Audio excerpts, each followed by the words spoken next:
அஸ்ஸலாமு அலைக்கும். Hi friends, எல்லோரும் எப்படி இருக்கீங்க? நல்லா இருக்கீங்களா? அல்ஹம்துலில்லாஹ் நாங்கள் நல்லாயிருக்கோம். இன்றைக்கி பிள்ளைங்களுக்கு லஞ்ச் பாக்ஸுக்கு காலையில் பிரேக்ஃபாஸ்ட்டுக்கு என்னென்னு பார்த்தீங்கன்னா, சுட சுட சோறு, சாம்பார், அதோட சட்னி ரெடி பண்ணியாச்சு. பிள்ளையும் கிளம்பி வந்தாச்சு. நான் சாப்பிட வேண்டியதான். அதுக்கப்புறம் முட்டை ரோஸ்ட்டு ரெடி பண்ணியாச்சு ஃப்ரெண்ட்ஸ். நேற்று நைட்டு சோறு சூடாக பொங்கணும். சிக்கன் குழம்பு வச்சால சோறு கொஞ்சம் மிஞ்சிட்டு அதில் காய்கறி நிறையா போட்டு ஃப்ரைட் ரைஸ் ரெடி பண்ணியாச்சு. இந்த ஃப்ரைட் ரைஸ் என் சின்ன மகனுக்கு ரொம்ப பிடிக்கும். அப்புறம் இட்லி காலையில் ஃப்ரெஷ்ஷாக வச்சுக்கே என் மகன் வடை இல்லாமல் சாப்பிட மாட்டேன்னு சொன்னதால் இந்த அண்ணன் கடையில் ரொம்பவே நல்லாயிருக்கும் ஃப்ரெண்ட்ஸ் வடை. அதனால் காலையிலே போய் வாங்கிட்டு வர சொன்னேன். வாங்கிட்டு வந்தாச்சு. பிள்ளைங்களையும் டாட்டா காமிச்சு ஸ்கூலுக்கு அனுப்பியாச்சு. அதோட நாங்களும் பிரேக்ஃபாஸ்ட் முடிச்சுட்டு அதுக்கப்புறம் பார்த்திங்கன்னா ஆப்பத்துக்கு மாவு அரைச்சிடலாமா அப்படின்னுட்டு உளுந்து எல்லாம் ஊறப்பட்டாச்சு. நாளைக்கு சனிக்கிழமை பிள்ளைங்களுக்கு லீவு தான். ஆனால் காலையில் ஆப்ப மாவுக்கு ரெடி பண்ணணும். உளுந்து பச்சரிசிலாம் அப்போ தான் ஊற போட்டுக்கிட்டு இருந்தேன். அப்புறம் மத்தியானத்துக்கு பார்த்திங்கன்னா பிள்ளைங்களுக்கு ரெடி பண்ண முட்டை ரோஸ்ட் வேறு இருக்குது. அதுக்கப்புறம் ஃப்ரைட் ரைஸ் இல்லை. மதியானம் சூடாக சோறு பொங்குத மாதிரி இருந்துச்சு. அதனால் மத்தியானம் சோறு பொங்க வேண்டியிருக்கும். கஞ்சி இவ்வளோ மிஞ்சினதால் இன்றைக்கி ஆப்பத்துக்கும் ரெடி பண்ணியாச்சு.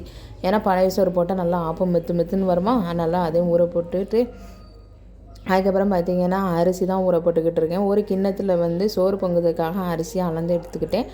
அந்த அரிசி கிண்ணம் தான் ஃப்ரெண்ட்ஸ் எனக்கு அளவு கிண்ணம். நான் இன்றைக்கி தாளித்த சோறு தான் ரெடி பண்ண போகிறேன். முட்டை ரோஸ்ட் இருக்கிறதால சரி இன்றைக்கி தாளித்த சோறு ரெடி பண்ணிடலாம் அப்படின்னுட்டு ஒரு பக்கம் அதையும் ஊற போட்டாச்சு. அது ஒரு அரை மணி நேரம் ஊறி வரட்டுமே அப்படின்னுட்டு என்னுடைய மக என்னை தூக்குன்னு சொன்னதால் கிச்சனுக்கு ஒரு சேரை கொண்டு போயிட்டாச்சு. அங்கே பிள்ளையை தூக்கி வச்சாச்சு. பிள்ளை கையில ஒரு செல்லை தூக்கி கொடுத்துட்டு அதுக்கப்புறம் பார்த்திங்கன்னா சிங்கில் இருக்க பாத்திரத்தை கழுவிடலாமா அப்படின்னுட்டு ஒன் வேலையாக பார்க்கவும் ஸ்டார்ட் பண்ணியாச்சு.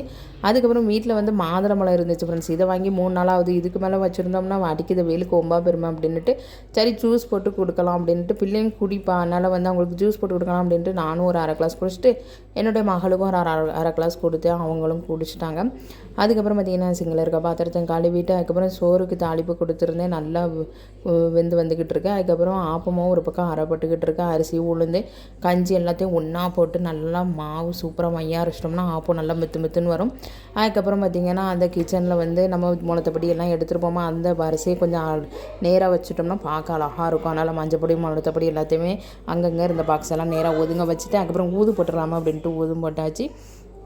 அதுக்கப்புறம் மத்தியானம் சாப்பிடக்கூடிய டைமும் என்னுடைய ஹப்பி தொழுதுட்டு வந்துட்டாங்க.